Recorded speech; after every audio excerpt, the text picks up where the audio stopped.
Assalamualaikum warahmatullahi wabarakatuh. Perkenalkan, saya Imam Rajuna dengan NIM A1D022027. Dalam video ini, saya akan menjelaskan mengenai praktikum produksi agen Sayati, acara 11 yang berjudul Produksi Parasitoid. Pengendalian hama secara kimiawi menggunakan pestisida sintetis dapat menyebabkan penurunan biodiversitas dalam ekosistem, khususnya berkurangnya populasi musuh alami. Hal tersebut dapat menyebabkan ledakan hama di kemudian hari. Pengendalian hayati atau biologis dengan menggunakan musuh alami menjadi salah satu komponen dalam pengendalian hama terpadu yang mampu menekan populasi hama sebelum tingkat kerusakan mencapai ambang batas ekonomi. Parasitoid merupakan salah satu jenis musuh alami yang berupa serangga yang memarasit serangga lain dengan berkembang pada atau di dalam satu serangga inang hingga serangga inang mengalami kematian setelah serangga parasitoid menyelesaikan siklus hidupnya.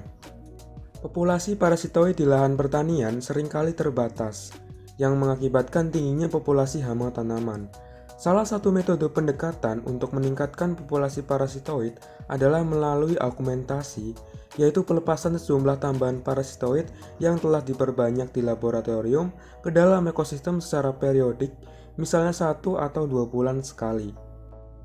Namun, untuk menekan populasi hama secara efektif, diperlukan jumlah parasitoid yang relatif banyak sehingga produksi massal atau mass rearing menggunakan inang alternatif menjadi langkah penting dalam metode pengendalian dengan augmentasi.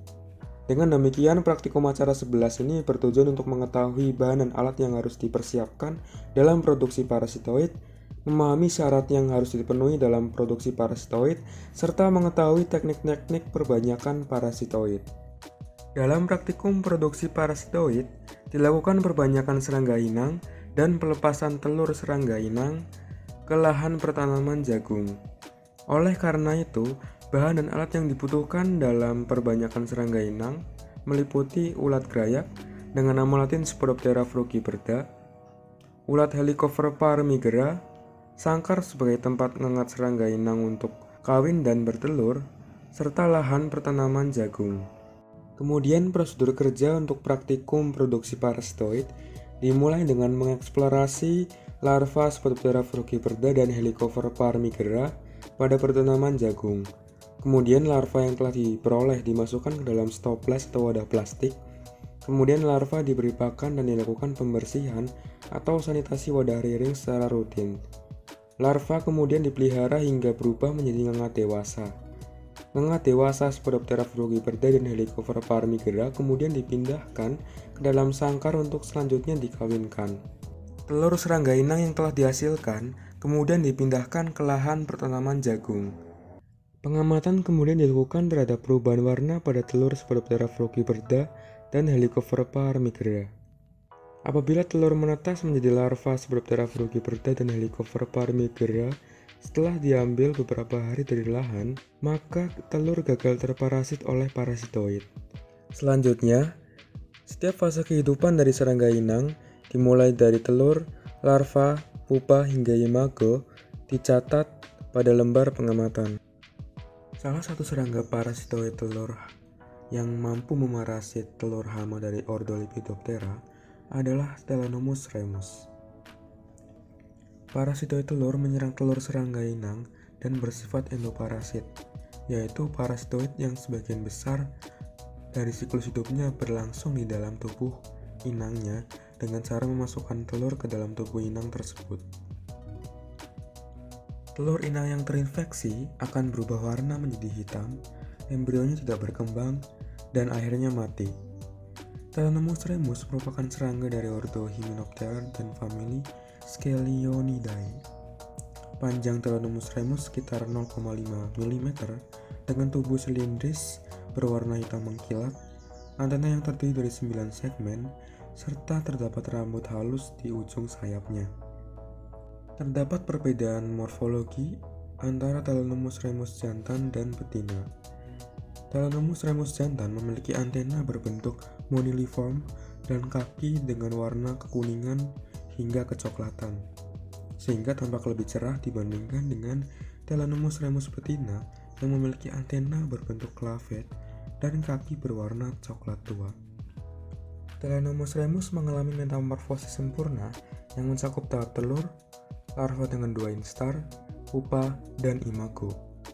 Telenomus remus memerlukan waktu sekitar 11 hingga 13 hari untuk berkembang dari tahap telur hingga menjadi imago.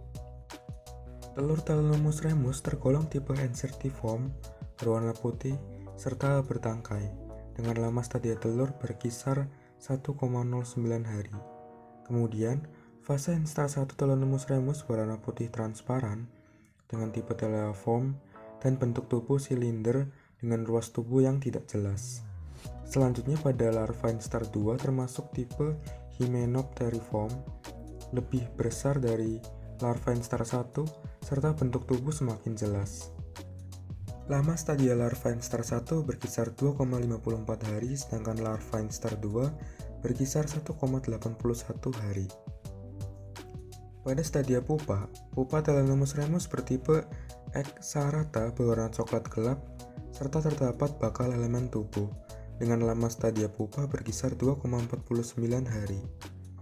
Selanjutnya, setelah pupa berkembang atau bertransformasi menjadi imago jantan mampu hidup selama 2,11 hari, sedangkan betina hidup selama 2,91 hari.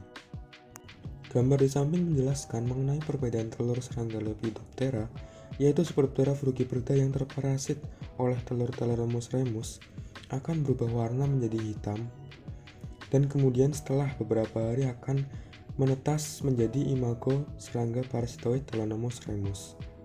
Sementara itu, telur yang tidak terparasit tetap berwarna putih krem yang kemudian akan menetas menjadi larva Lepidoptera frugiperda.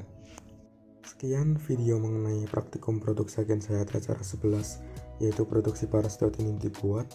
Kurang lebihnya mohon maaf. Wassalamualaikum warahmatullahi wabarakatuh. Terima kasih.